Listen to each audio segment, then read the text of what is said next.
Hi cheese friends, today we're making whole milk ricotta. In order to do that, we're going to need a few ingredients. First, we're going to need some whole milk. What we want that milk to be is whole, as in full fat, and also not ultra-pasteurized because you can't make cheese from it. We'll also need some distilled water and the citric acid from your packet. So what we're going to do with that is we're going to dissolve it into a cup of the distilled water. Now we're using distilled water because we're trying to keep from having too many impurities inside the cheese. We're going to use that later. We also will need some salt, and you can just buy that at the store. What we want it to be is non-iodized, but kosher salt is fine. We're also going to use some star sand from your pack. And what we're going to do with that is we're going to make sure to sanitize our equipment. Now, if you decide that you don't want to use citric acid for whatever reason, maybe even be more period, you can use some white vinegar, or if you're Mediterranean, use some lemon juice. 3 tablespoons of each. All right, we're also going to need some regular equipment for that from your kitchen. We're going to need a thermometer, a slotted spoon, the cheesecloth from your pack, a colander, and your stock pot. Mine has a lid, which makes it easier to heat the milk, and is 5 quarts. It's about the right size for 1 gallon of milk. All right, let's get started. Okay, the next thing we're going to do is we're going to use our star sand to sanitize our equipment. So, what we have to do is just spray down the pot. And we want to make sure every surface is thoroughly dampened because it has to stay wet for 3 minutes in order to work. I always spray the top of the pot because then we know that the condensation won't drip back into the cheese. Spray off my thermometer. And I like to have a little dish so I can spray that with sanitizer so I have a clean place to lay my tools. And then we're going to spray off the spoon. Now, star sand will kill most of the bacteria that would interfere with your cheese making. This is especially important if you're going to age it for a while. And the important thing is just to make sure that you do that every time you use the stuff. Now, it's safe for skin. I do this sometimes just to sanitize my hands. So that's how you sanitize your equipment. It's been 3 minutes, so now we're going to add the milk. I'm going to pour the gallon into the pot.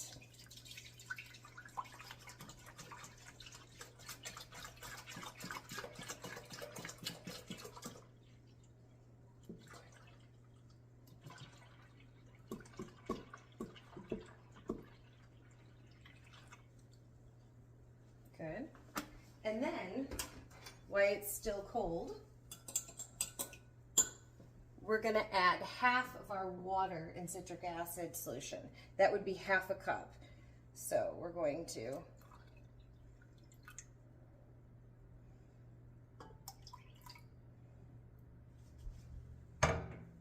half a cup. And we're going to reserve this for later. We're going to give it a quick stir, just to incorporate that into the milk.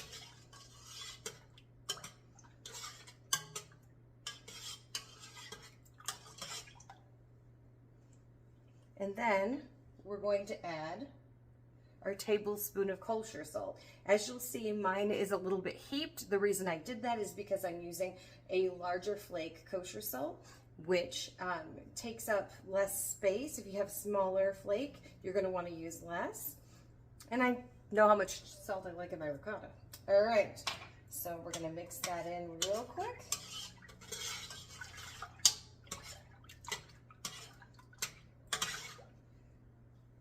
We're gonna put on the cover.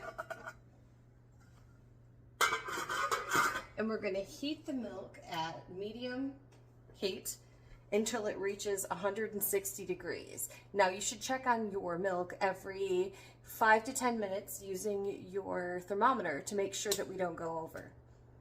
All right, we'll be back when that's up to temperature. I usually will spray off and re-sanitize my tools in between uses. That way they don't get any icky milk film on them. Okay, our milk has reached 160. So what we're gonna do now is we're gonna give it a little stir. Now, as you can see, I'm already getting some ricotta coming out of my cheese. See how it's solid? Now I'm being very careful because we don't want to damage the curd. We stir very, very gently. Now, it seems counterintuitive because this is milk, but I haven't been stirring this the whole time. What we do is we keep the milk slow so that it doesn't burn on the bottom, but we don't mash up the proteins that make the cheese. So as we get it up to 160, what we're going to do is we're going to let the cheese start to form, and we're going to let the milk continue to come up to 170. The reason we want to do this is the curds will start to come out of the way. And we want to give it a chance to do this mechanically through heat before we add more acid, because that will impact the flavor and the texture of the cheese. So what we're going to do right now is move our curds towards the center. I've done a little stirring, so I'm going to want to check the temperature and see where we're at. Right now we're at 166. This will happen because when we stir the milk, we move the hot spots around, and so the entire batch becomes a higher temperature pretty quickly. I'm going to turn this down slightly. The reason I did that is I was hearing sort of boiling noises at the bottom, and we just don't want to scald the milk. When stirring at this stage, we want to just use gentle lifting motions, like we were folding whipped cream into something, because any intense pressure on the curds will break them up and we'll lose some of the protein structure that we've been working so hard to get. Okay, we're at 170, and we don't see a whole bunch more of the curds coming out of the way. Our milk is still very white. It hasn't started to turn into a yellow colored whey and white colored curds. So at this point, we're looking to see the line around the edge that suggests that the milk is going to split more. We're not seeing a lot of that. So what we're going to do is add more citric acid water, a tablespoon at a time. So take a tablespoon, drop it in, give it a stir. And the reason we're doing this is we're introducing just a little bit more acid into the mixture to try and encourage it to split.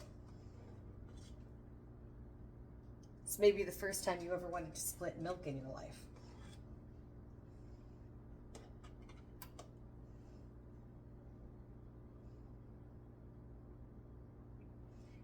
We're also going to allow the temperature to start to come up to our final temperature of 195 degrees.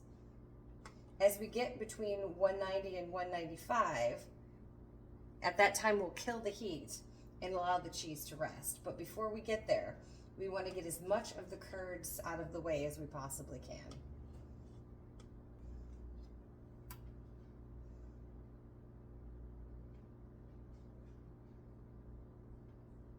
Our temperature is now at 175.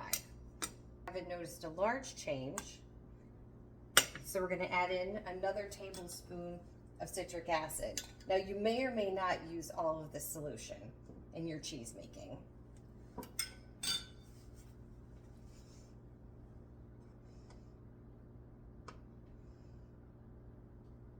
And it might be different on different days. And now we're stirring just to incorporate that citric acid into the liquid milk. I can tell that all of a sudden my solution's getting thicker, so we might have enough acid.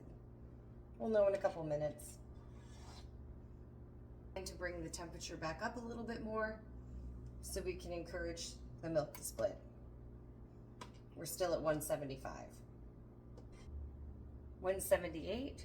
If we hit 180 and I don't have more cheese coming out of the way, I'll add some more citric acid.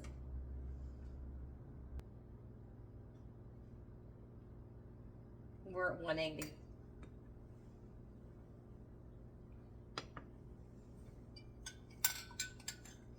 Another tablespoon of citric acid water into the pot.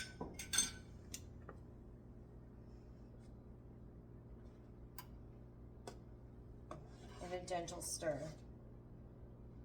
Now I definitely can see some flakes coming out of the milk at this point.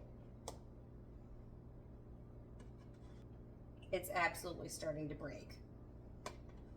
Making ricotta is a process where you have to watch the milk and take your cues from what it's doing. It might be hard to see on camera, but what I'm seeing is it looks like the milk has turned sort of a yellow color and there are whiter flakes inside of it. And sometimes when you move things away from the edge, you can see that there's sort of a dark line around the edge of the pot. And what you're actually seeing is the clear whey without the curds inside of it. We're at 193 because sometimes the temperature will go up quite quickly once the curds and whey start to split. I feel like we may have enough acid.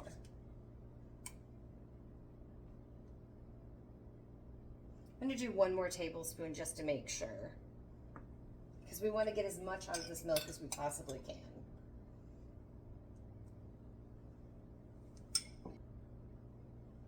Yes, that definitely did the trick. Now there is definitely a difference between the curds and the whey, and they're moving independently. So what I'm going to do now is I'm going to turn off the heat, give it 1 more gentle stir,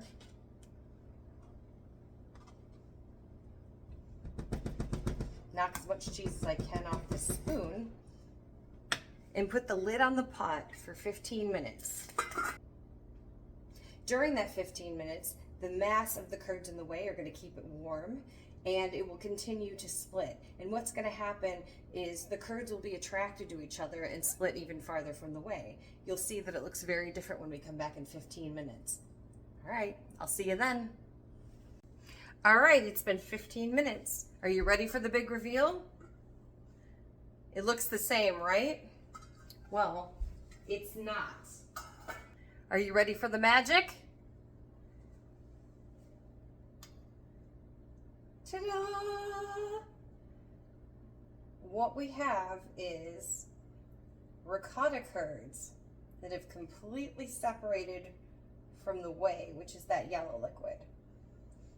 Looks like we got a pretty great yield too. Now what we have to do is drain it in our colander and our cheesecloth. We'll do that next. I have lined my colander with the cheesecloth, and the colander has been sprayed down with Star San, and my cheesecloth has been soaked in Star San. Now, you don't have a whole lot with you, so there's a couple things you can do. Always just spray down the colander with the Star San. It's not going to use very much, but there are different ways to sanitize your cheesecloth. I usually just use Star San because we have an unlimited amount at my house because we're a brewing and cheese house. By the way, don't let anybody ever tell you that you can't brew and make cheese in the same house. We do it year round. So, other things you can do. You can boil your cheesecloth in a pot of water for 5 minutes.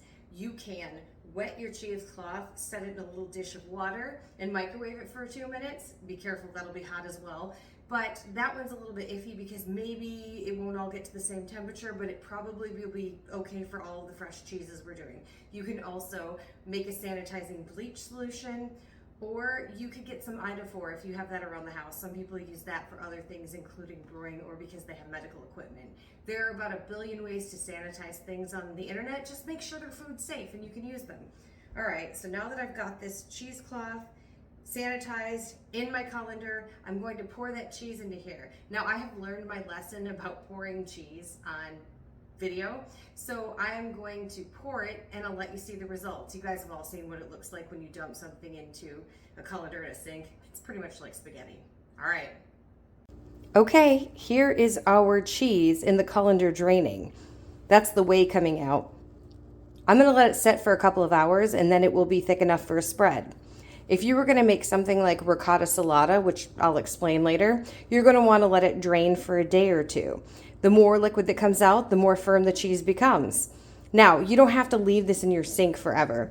As soon as the whey flow slows down enough, you can always set it into a cookie sheet on your counter. That's what I always do. If your colander doesn't have a base, you might want to prop it up on something just to keep the cheese from sitting inside of the whey that comes out and lands in the cookie sheet. You are going to be tempted to scrape the bottom of this pot. Don't do it. There's always going to be a little bit of brown at the bottom, but that flavor will get into your cheese. Just let it go. It's not worth it. Not even a little bit. We don't need that little bit of cheese. We've got plenty. What you see here is about 2 cups of soft ricotta cheese. It would be perfect for going into a press to make a couple of different cheeses. It's dripping off a little bit of whey right now, which is why I have the cutting board underneath. But it's slowed significantly, and the overall amount of cheese that you'll get is going to stay about at this rate. If you gave it another hour or so, it would probably be ready to go into a fridge, and it can be mixed together to make a nice spread. Okay, cheese friends, what we have is about 2.5 cups of fresh ricotta cheese. This has been draining for a couple of hours. Now, if it were to drain, say, for 24, there'd be a lot less cheese because it shrinks as more of the whey comes out of it, but it also gets drier. What we would do if we were going to make a pressed ricotta cheese, which would be ricotta salata or Citric Acid, which I'll talk about more at a later date, you put this in a mold. So this is a cheese mold. It has holes everywhere to get more whey out, and you put the lead or follower on top once you filled it with cheese, and then you put weights on the top of that, and that helps the cheese to condense and become more of a solid piece. So we will get into that more in subsequent videos, but we have ricotta cheese. Good job. All right, cheese friends, I'll see you later. Have a good day. Bye.